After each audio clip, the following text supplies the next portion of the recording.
الحمد لله نحمده ونستعينه ونستغفره ونؤمن به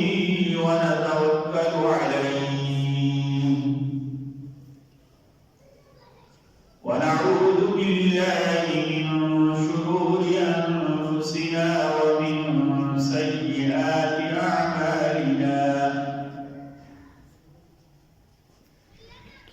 من يهده الله فلا مضل له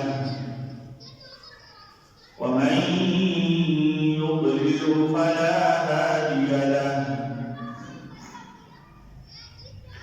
ونشهد أن لا إله إلا الله وحده لا شريك له ونشهد أن سيدنا وسندنا وحبيبنا وقائدنا ومولانا محمدا عبده ورسوله أما بعد فأعوذ بالله من الشيطان الرجيم بسم الله الرحمن الرحيم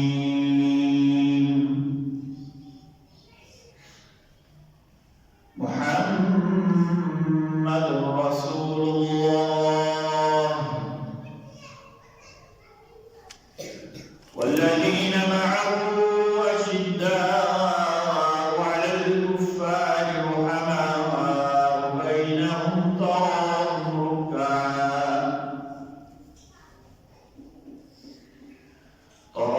ركعا سجدا يبتغون فضلا من الله ورضوانا سيماهم في وجوههم من أثر السجود ذلك مثلهم في التوراة ومثلهم في الإنجيل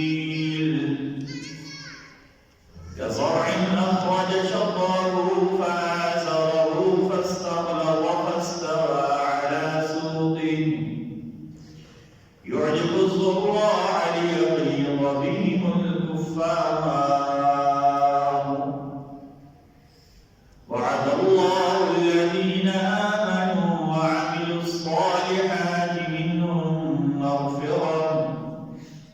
منهم مغفرة وأجرا عظيما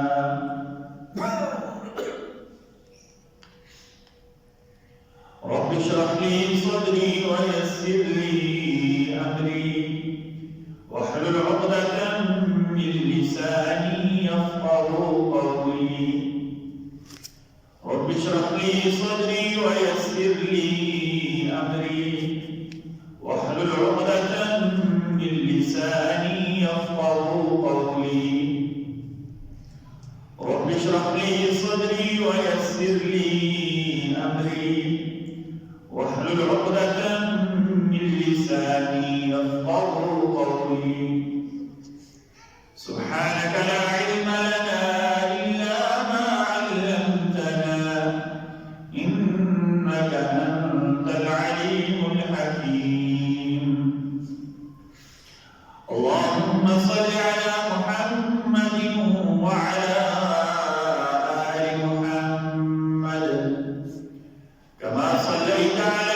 إبراهيم وعلى آل إبراهيم في العالمين إنك حميد مجيد اللهم بارك على محمد